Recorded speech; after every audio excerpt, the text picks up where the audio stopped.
Good morning, and thank you for listening to the Top Shelf Politics podcast. I'm your co-host, Apollo Pazell. I'm Kenny Barlow.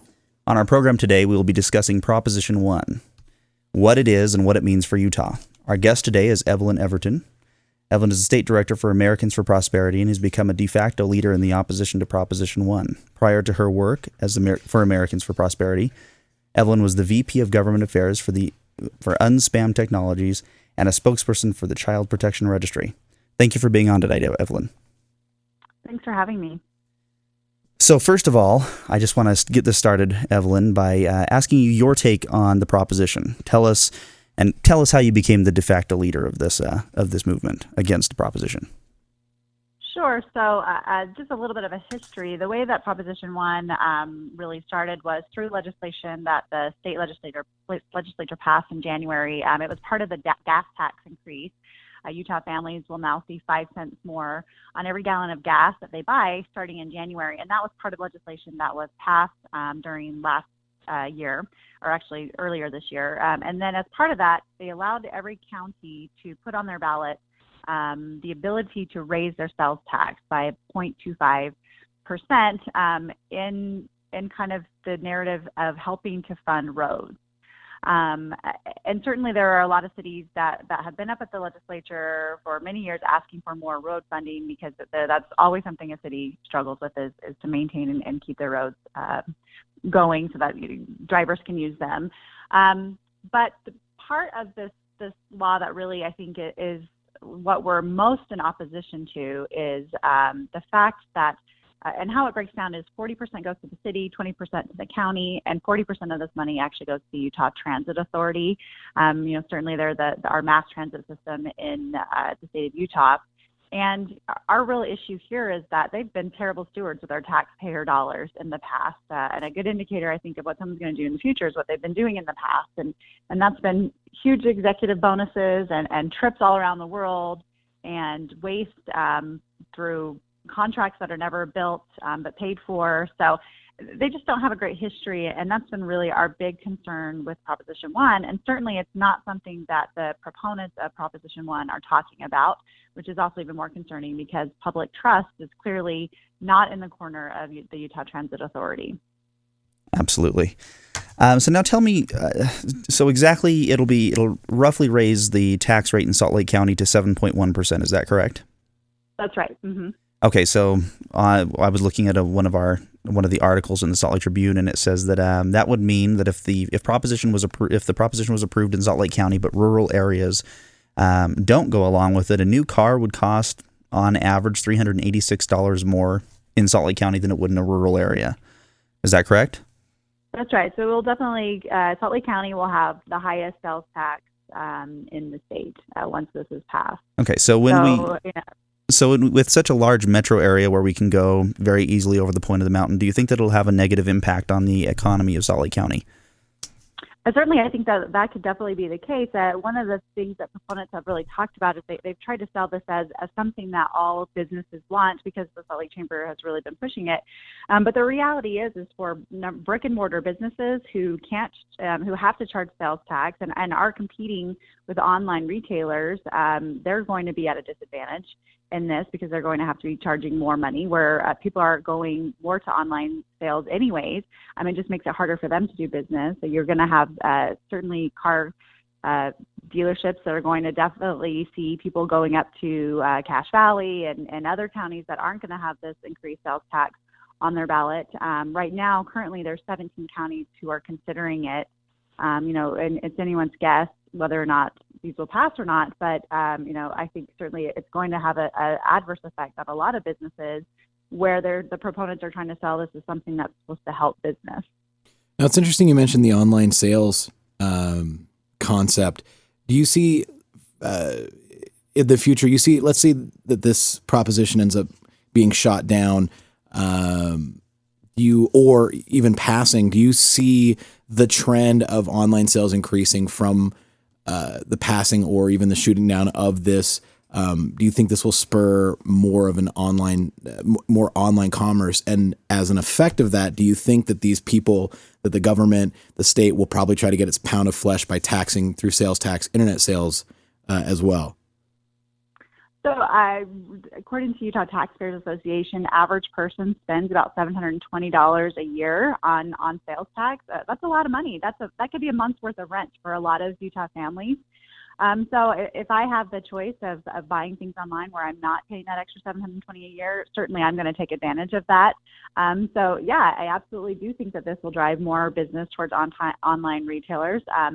And as far as the online sales tax, I'm sure it's coming. I know that is something that the Utah legislature has talked about. I think they did put it off in the hopes that the federal government would do something that was maybe more in line, kind of more regulations across the country that would be more easy to kind of regulate instead of trying to do it state by state. I don't know where that's at right now. Certainly, I know that that's been in discussion. So I'm sure at some point everyone's going to try to take their cut. The government always has to take its cut. Sure. But for right now, the online sales, there is no sales tax, and I can see how Utah families are going to continue to go towards that trend of buying things that they can. I mean, you can buy toilet paper on Amazon now, so you can buy things like that cheaper. Of course, you're going to, especially for middle and low income families who are really, every dollar counts in their family budget. Well, and I'm looking over, the website right now for Prop 1, and it talks about. I'm going to read these six benefits it talks about. It talks about benefiting the drivers, benefiting pedestrians, trail users, benefits to our economy, benefits for air quality, and benefits for riders. But I'm looking at this, and doesn't it presuppose that that by passing this increase, nothing changes? Because it begins with a premise that says Prop 1 will help fund street maintenance that saves drivers money in fuel use, tire wear, and car maintenance. But it presupposes on the other end of it that it will help people who are engaging in rideshare or like buses and light rail, but doesn't it require more people to participate in it from the get-go? So like the minute they pass this, it does nothing for anybody. And what it requires is more people to stop using the conventional means to get to work and all that, and actually start using public transportation to benefit air quality and riders and the economy. That's right. I think one other interesting thing about their website is if you go to their map, it has a list of proposed projects. And when you actually click on that, you'll see there actually aren't a lot of road projects proposed. There's a lot of transit lines that are on there, but there are very few road projects. And our concern is when we've asked about this, a lot of mayors have said, well, when we get this money, then we'll talk to the people and ask them what they want. That's a big concern to me, considering that if the needs for road maintenance is so pressing, and it's constantly a battle that these mayors are fighting, why on earth would they not have a list of road projects that are just in the queue, ready to be done the minute they get this extra funding, if it's such a dire need? And the question is it really? I mean, I know I live in Sandy, and our road projects are 90% complete, yet our mayor has been one of the loudest advocates for getting this increased funding. And so I think, you got to really look at if this is a real need, great, I understand it, but why isn't there a list of all of these projects proposed? And why are many cities saying, yeah, we're actually up to date? I mean, the mayor of South Jordan just a few weeks ago had an op-ed in the Deseret News talking about how he didn't support the tax increase because as a city they had prioritized their road project over other things that would have been fun to build, like community centers and things like that. And so they're up to date. The problem with this legislation is that it actually doesn't allow cities to lower their taxes or lower the money that they've been spending towards road projects every year to accommodate this new influx of funds. So they have to actually continue to be spending at the level that they have been, and then include in this extra money, where a lot of cities are going to say, we're actually going to have to look around and just try to find things to fix because we're up to date. We actually don't have any road projects. So I mean, yes. That's a big concern. So this really comes to the question of fiscal responsibility for these cities, and even to a larger extent, when you were brought up the fact that there were very few road projects listed, I think that brings up the interesting. The Utah Transportation Coalition is the political action committee that was created in order for those cute ads that you see on Facebook that are promoting fixing the potholes by planting flowers in them and whatnot. When you look at the financial disclosures, a lot of that money is coming from UTA and construction companies. And I think that's right. It's very telling when you look at the website, the page that you pointed out that there's very few road projects, that this is really just about the fiscal responsibility of UTA, and the fact that this increases UTA's budget by 13%, $39 million a year. I mean, this is a huge boon for an organization that's been, in recent years, audit after audit has just been replete with waste and corruption. Absolutely. I think, you make a good point as far as who is funding this. Certainly you'll see the who's who of eager transportation companies that are listed there, from, people, asphalt companies to companies who make the lighting on our streets for street lights and street signs. And these are all of the businesses that are supporting this. When the chamber keeps saying that the businesses support this, no, actually it's really the road construction businesses that certainly support this, because if that was the case, you would see a lot more donations from other companies across the state who really believe in infrastructure spending. You don't see Overstock.com, you don't see, Adobe, you don't see these big companies who you would think would support this, supporting it financially, because it doesn't matter to their business. So that's something voters should definitely look at. Really from the very beginning, this has been pushed by the construction companies. The people who lobbied for it on the Hill were from Granite Construction and others.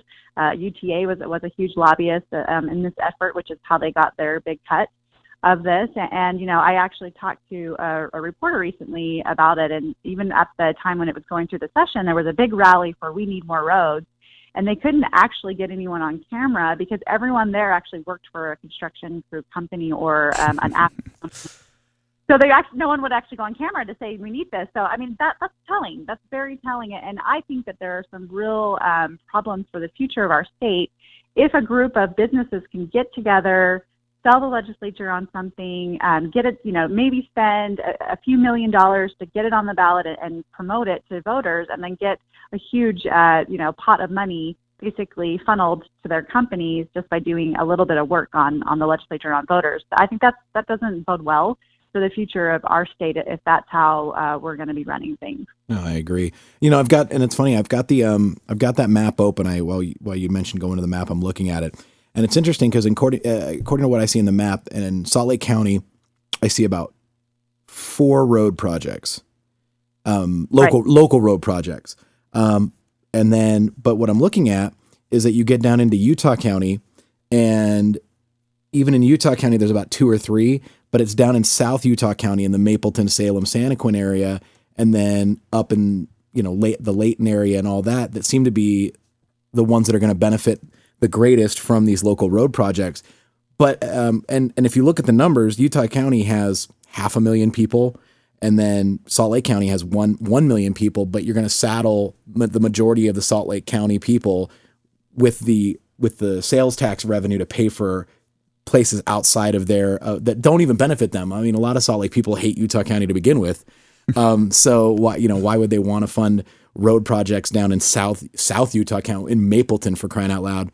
But then on top of that, the map is sort of misleading because there's the bus and transit options, which is, I would predominantly say UTA, is highlighted in purple, but the entire map is all bus and transit options. Like the entire map from Tooele all the way into Salt Lake, all the major Salt Lake grid roads, all the way down into Utah County and all the way down to Santaquin. The entire map is basically a map of UTA bus and transit projects. Well, they call them options, obviously, but I mean, if the money's there, they probably would take it. Wouldn't you agree with that? Absolutely. Okay.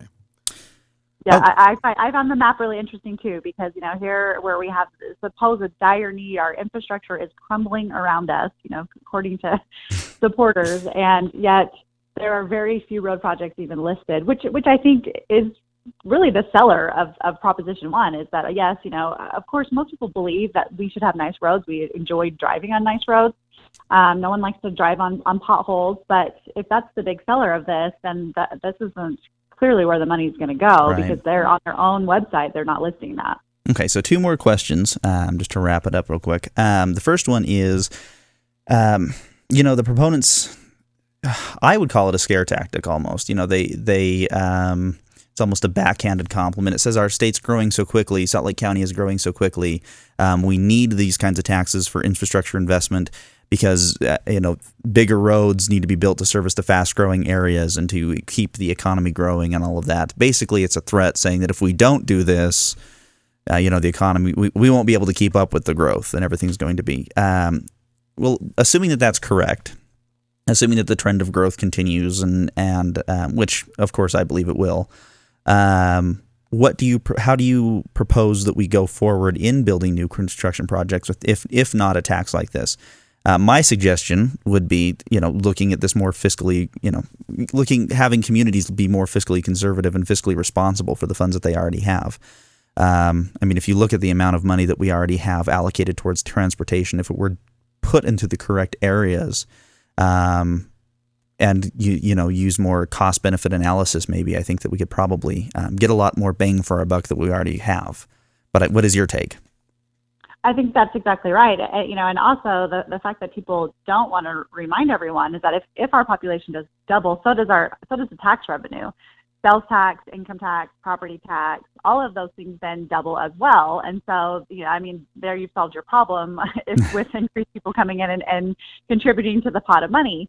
And certainly, I think you're right. It's just a priority. You have to prioritize. There are a lot of cities who love to build community centers or rec centers, that now are subsidized by taxpayers, but taxpayers could actually just go get a gym membership and then basically get the same thing. And so when government's getting into the business of things that private entities should be doing, and then asking the taxpayers to subsidize, that leaves a lot less money to pay for things that, like roads that are really the things we expect our cities to pay for. And that's the real concern. And so if we're going to double, we're going to have extra revenue, and let's just prioritize those things. We also have a 5-cent gas tax increase that we haven't even seen the money from that yet. I'm not sure why we couldn't have let's see where that revenue goes and how it keeps up, and if that helps the problem before we then throw on another tax on top of Utah families. Absolutely. The interesting thing too is with the UTA angle is the people aren't seeing how transparent it is. It's funny because I came across an article saying that the UTA decided to slice executive bonuses and salaries this year. We've been complaining about it for 5 to 10 years at this point. You can't go a year without listening on the news to why the UTA president should be making $350,000 a year. And then in March, they decided, all right, we're going to slice all these bonuses. We're going to slice these salaries. But it's so transparent that basically what's going to happen is that once they get that money, and according to this op-ed in the Salt Lake Tribune, from the chairman of the chairman of legislative affairs for the National Parents Organization, he basically says that there's about 40% of the revenue generated from Prop 1 will go to UTA. Mm-hmm. And so it's so transparent. They're like, oh yeah, no, we're being good boys. We're being so good right now. So give us some more money, and then next year, the likelihood of these bonuses and these salaries going up is just as great as they were prior to this happening. Absolutely. When the money that they already get $220 million from taxpayers every year. And so to say that you can't, their big thing is, we're going to increase bus services now. To say that they can't increase bus services with the money that they are already receiving from taxpayers is kind of a slap in the face, I think, to bus users, because to me it makes them sound like we're prioritizing our top executives over low-income families who actually do need bus service. Right. And that's a paid service too. Like that, they don't. It's not free. We don't give them this taxpayer money, and then the buses are free. They then have to pay for it as well. That's right. And to that point, actually, bus services is subsidized 85% by taxpayer dollars. So every ticket bought is actually paid for mostly by taxpayers. On FrontRunner, it gets even worse. It's 95% of every ticket sold for FrontRunner. Nope. Did we lose her? Evelyn, you there? Hold on. Can you hear me? Oh, yeah, we can hear you. I'm sorry. There was a little technical issue right there. Go ahead, Evelyn. No worries. I think the fact that low-income bus tickets are subsidized at a lesser level than FrontRunner, who is probably predominantly used by more higher income families, is again another place where UTA really is kind of a slap in the face to people absolutely who out of touch. Transit system. Yeah, 95%. Mm-hmm. Okay. So, just to wrap it up, I'm going to give you an opportunity to give us your pitch. Tell us what why should we vote against Proposition 1? What is your best argument for why we should vote against Proposition 1? Well, look, the problem here is it's not a revenue problem, it's a spending problem. From cities to the county to UTA, they have money there. They just need to prioritize it better. And so we are asking that voters kind of see through the glossy marketing campaign that they are, putting putting in your mailboxes and on TV and on billboards, and realize what this really means. It really is just more money for UTA to waste. It's more money that the city governments will now prioritize. I don't know if people understand is that this can actually be spent on trails as well. Trails are great. This is needs versus wants. And we've seen a year of 3 major tax increases. Is this the year to say, yes, let's fix our trails now, when people are just struggling to adjust their budgets to these other tax increases? And we would argue no. So it's really up to voters to see through the glossy marketing campaigns and understand where this money really is going, who's behind it, and who's going to profit from it. Certainly for what they're asking in Salt Lake County, it's $50 million alone. That's $50 per average person. There's a lot of things that most families can buy with $50 that would go a long way to helping their families. So to look through all of those things and just vote no, and definitely make sure you do vote. That's the big issue on this ballot, is that it's on an off election year. They tried to sell it as, we really want the voters to weigh in on this, but yet they put it on a year where our turnout is dismally low compared to what it would be next year. So people need to absolutely be involved and engaged and make sure they do return that ballot. Absolutely. Our guest today was Evelyn Everton. She is I'm sorry, I've lost your bio. Director. The executive director for the Americans for State Director for Americans for Prosperity. Right. You can follow her at Eves Squared. That's EVES or EVE Squared. And thank you very much for being on today. Yeah, thanks for having me. Thanks so much. I'm your host, Apollo Pazell. My co-host, Ken Barlow. And our producer today was Daniel Kohler. Thank you very much.